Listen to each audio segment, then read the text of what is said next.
Hi everybody, I'm Ruechel and welcome to this portion of the PCS Journal where we sit down and chat with folks within Pinellas County Schools. Dr. Michael Grego is joining us right now. Good morning. Good morning, Al. I'm doing well. Let's start out with contract talks. Settled and settled, as they say. Done and done.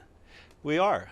We had a tremendous season of contract negotiations with 4 unions and non-represented, obviously our administrators, and our board approved all 4 contract negotiations this past Tuesday, and so it's one of the earliest we've ever done, and certainly as part of a large district organization, we certainly are pleased to get off and running. I think we would have even been a little bit earlier if it wasn't for this interruption. Oh yeah, these little things called hurricanes along the way. Irma, but you know, the one thing about Pinellas County Schools that they have always done is they've always done what I call 12 months out of the year contract negotiations. They don't wait until just the very end and then try to cram everything in, and that probably plays to the advantage, well, I would think, of both parties. I think it does, and I want to say thank you to PCTA and PESPA in particular. SEIU also is our 3rd one, and the Police Benevolent Association is our 4th union.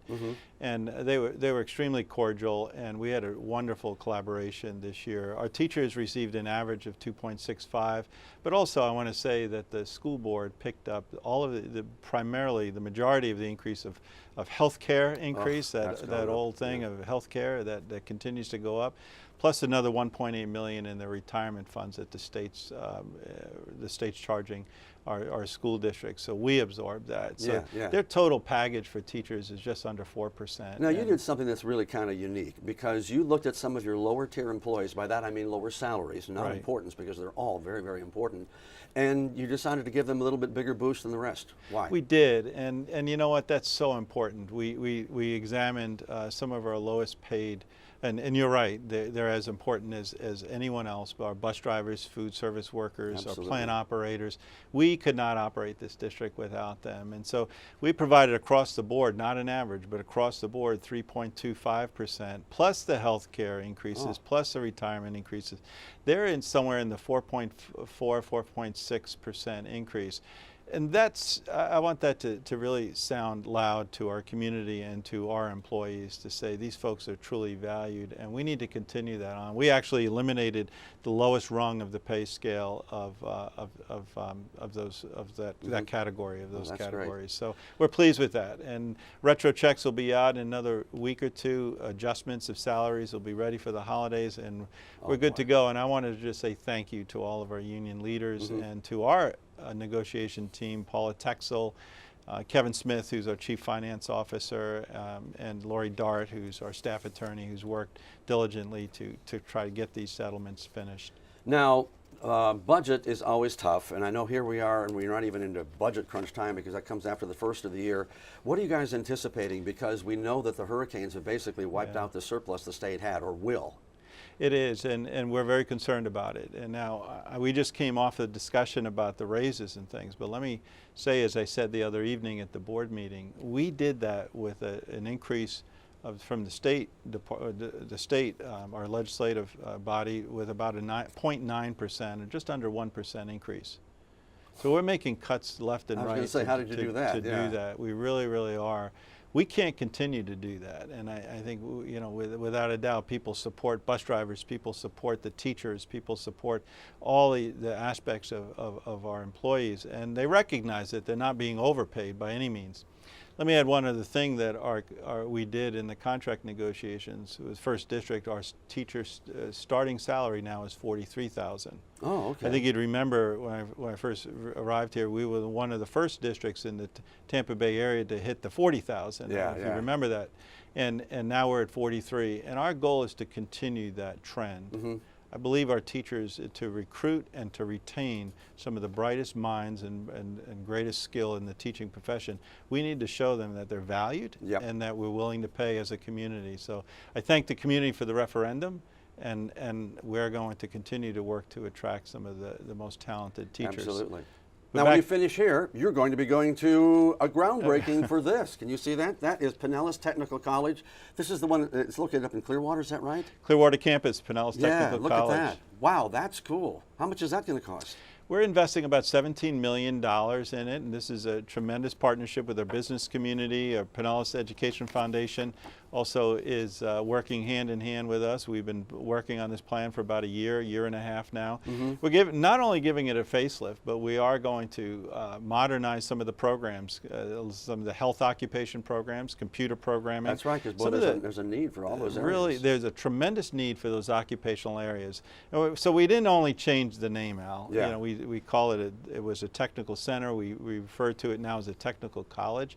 It's a great segue to St. Pete College. You know, you can get your technical certification at Pinellas Technical College and then articulate into St. Pete College. And like a dummy, I was showing the wrong side of the picture. This is what it looks like, okay?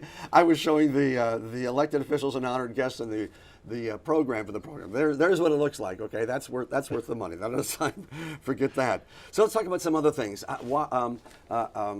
Why attendance is so important. And as I say attendance, Hillsborough County just decided to change their start times because they were having problems getting all the kids to elementary schools. Particularly with the high school, they'll start it now at 8:30. Does that put any pressure on you guys to look back at the American Academy of Pediatrics, whose recommendation was that high school should start no earlier than 8:15 to 8:30? Well, let me say we've consistently looked at that, and not only we've paid close attention to that research, but we also are listening to our parents too. And so, yes, I particularly would love to start our high schools a little bit later, and we're examining methods of which to do that. And there's always give and take, as Mr. Akins sees that you push one side of a balloon and somebody else has to go later. Yeah. So, you know, Pinellas County is a very densely populated district. One of our challenges is to get buses from point A to point B. It's not easy to do that. We have 3 rungs, and the other part that add into a formula, we really pride ourselves, the Brookings Institute recognizes Pinellas County as one of the top districts in the nation for choice. That's and the reason why they do that is because we provide transportation to all of our choice programs. Okay. Now, if we wanted to back off of that, which I do not want to do, I really do not, and it would simplify our bus routes. So what complicates bus routes is to be able to pick up students from one end of the district and provide them service to a choice program. We're going to continue to look at this and over the next year and to see if we can take that high school start time and move it a little bit later, or examine how things are going in Hillsborough County, maybe use them a little bit of a model. So this is a good opportunity as we work very closely with Hillsborough County to just take a look at what's working and learn from each other. Right. Speaking of choice programs, you've got an event coming up so the parents can be aware what choices are out there. And you just have so many choices. We really do. I want to go on record to say to the parents, let's start thinking about it if you choose to. And let me also say that your home school is a choice. And, and it's a very valuable choice, your neighborhood school. More and more parents are choosing that as their choice. But starting November 1, November 2nd, and November 6th, we're going to have information sessions from 6:30 to 7:30, and November 1 at Countryside High School, November 2nd at Boca Ciega High School, and November 6th at Pinellas Park.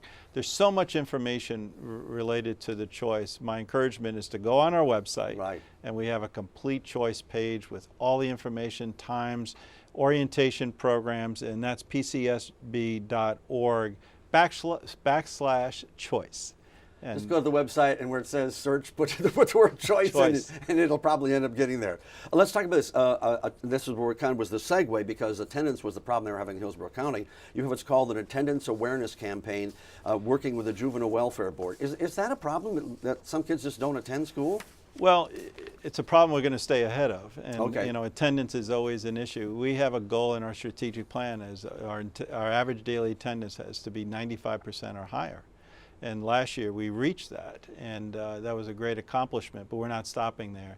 The Juvenile Welfare Board has sponsored many different initiatives, incentive programs at the elementary school. Their target is specifically the elementary schools, the K1, 2, 3, where when students aren't coming to school, it's really not the child's issue. It's more the parents, and let's ensure that every day counts. That's the theme. Every day counts, to be in school every day.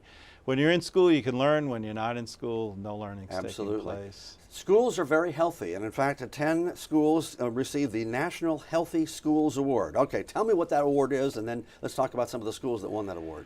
Well, Rawlings Elementary School is recognized as one of the top 10 healthiest schools in America. They take a look at the nutrition.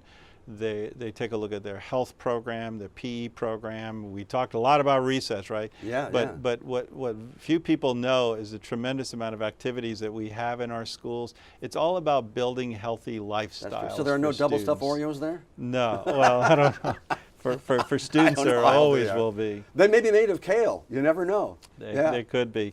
But I'm very proud of our school's focus on building healthy lifestyles for students, because Right, when that plant gets that seed gets planted in the elementary schools, they truly have a lifetime of health. That's what we need to do. We need to grow people Absolutely. who continue to value exercise, healthy eating, and a healthy lifestyle. And speaking of healthy and getting in touch with your healthy eating habits, Starkey Elementary, we did a story on them. They were planting their wonderful garden. And it's amazing because sometimes kids that live in the cities don't always understand where the food comes from. I remember a little kid when I was telling him where chicken tenders came from, and I said, well, they come from chickens. And he looked at me and said, we eat chickens?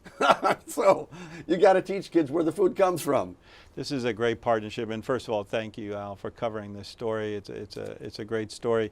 It's a partnership with the Edible Peace Patch Project, the Pinellas County Food Services, the Earth Fair of Seminole, and the Florida Department of Agriculture. All those folks get together, and you said it best. It's to teach youngsters about from the garden to the table. And as those students are growing those vegetables and other items, that they bring it right to the cafeteria and they eat it. And I think that's a wonderful lesson. And lastly, the kids with disabilities were collecting supplies to donate to hurricane victims, which is kind of cool. It is, and it's a transition program that we have students. We'll call them adults with disabilities that we are students under 22 years of age that we still service, and we're putting them to work at the Walter Pinell Service Center, and they were collecting food, they were collecting clothing for relief with our friends down in Puerto Rico. Yeah, and when you're talking about kids with disabilities in these jobs, these are meaningful jobs for these kids because it gives something for them to do, a great experience. I know a lot of parents who are raising these kids, and they're wonderful kids, first of all. Absolutely. Even though some of them are older, so that's very interesting. All right, lots of good stuff going on. We'll be back with more after we take a short break and answer the phone, okay?